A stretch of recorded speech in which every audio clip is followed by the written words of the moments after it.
Hello friends, मैं आपका दोस्त डॉक्टर सुनील कुमार और आप देख रहे हैं डॉक्टर कुमार एजुकेशनल क्लिनिक।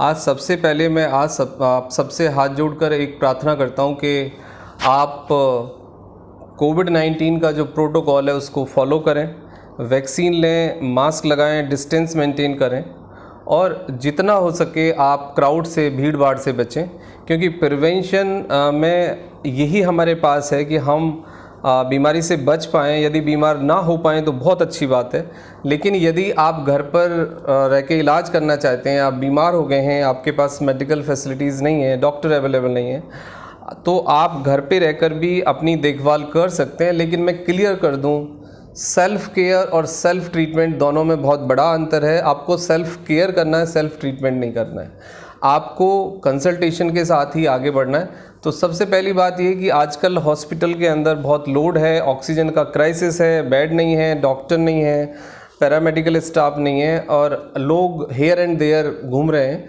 और उनको कोई राहत नहीं मिल रही है। तो बचाव बहुत ज़रूरी है, लेकिन बचाव के साथ क्या इलाज है, क्या टेस्टिंग्स है और कैसे आप घर पे रह के आप अपनी केयर कर सकते हैं, मीन्स होम क्वारंटाइन हो जाए या आइसोलेशन की जो बात है उसके बारे में बात करेंगे।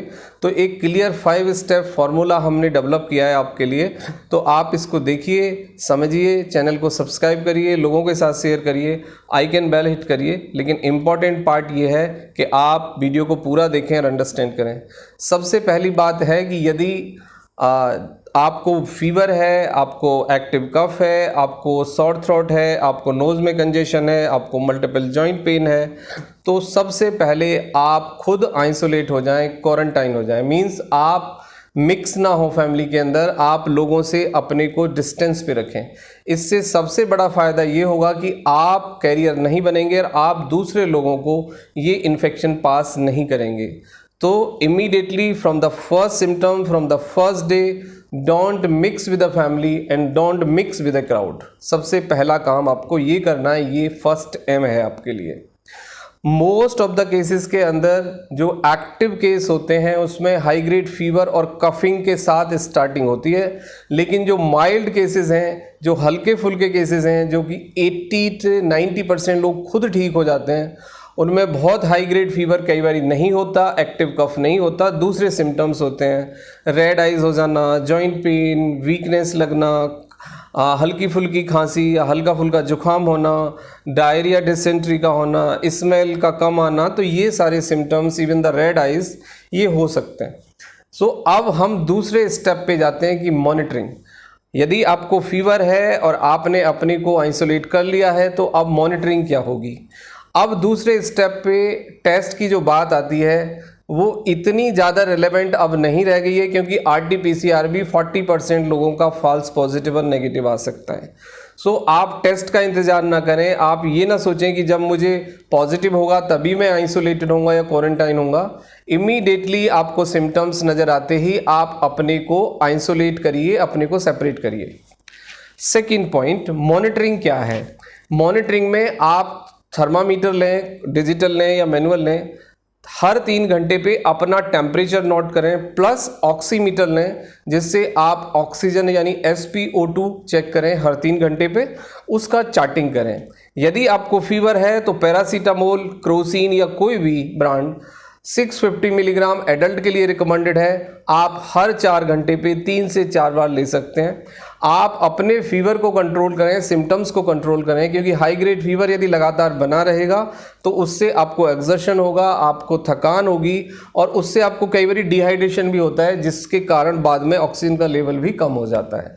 तो अच्छे से लिक्विड लें, रेस्ट करें और सिम्टम्स को मैनेज करें with the help of the paracetamol. अब आते हैं नेक्स्ट पॉइंट पर कि हमारी मेडिसिन क्या हो, हमारा ट्रीटमेंट क्या हो, हमारा इलाज क्या हो। पैरासीटामोल फीवर के लिए, यदि आपको हल्का फुल्का खांसी है तो आप कोई भी ब्रोंकोजेटिक्स या सिट्राजिन एंटी एलर्जिक ले सकते हैं। और दूसरा, यदि आपको सॉर थ्रोट है, कफ है और एक्टिव, यदि आपको लगता है कि एक्टिव है आपका डिसीज़ और फीवर कंट्रोल नहीं हो रहा है, तो फिर आपको दूसरे मेडिसिन की भी ज़रूरत पड़ सकती है।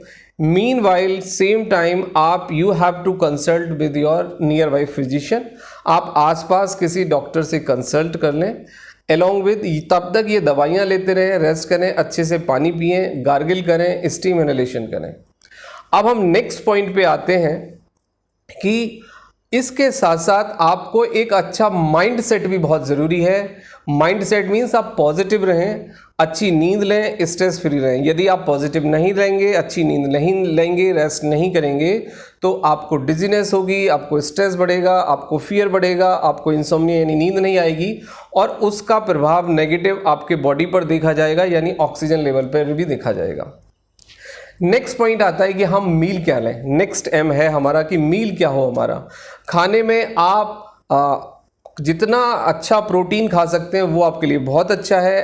Carbohydrate and the fat plus sweets यानी मीठा और जो तेल चिकनाई है वो खाना आप मिनिमम करें, और जितना भी आप अच्छा क्वालिटी का प्रोटीन खाएंगे उससे आपको हीलिंग फास्टर होगी और परमानेंट होगी। आई मीन टू से आप एग शामिल कर सकते हैं, आप नॉनवेज भी खा सकते हैं, आप नॉनवेज सूप भी ले सकते हैं। यदि आप नॉनवेज नहीं लेते हैं तो आप सोयाबीन का कोई भी चीज़ आप खाना ऐड कर सकते हैं। दूसरा फिर आप पनीर भी ऐड कर सकते हैं, बट मेक श्योर बहुत ज़्यादा खट्टा और बहुत ज़्यादा ठंडा आपके कफ कोल्ड को बढ़ा सकता है।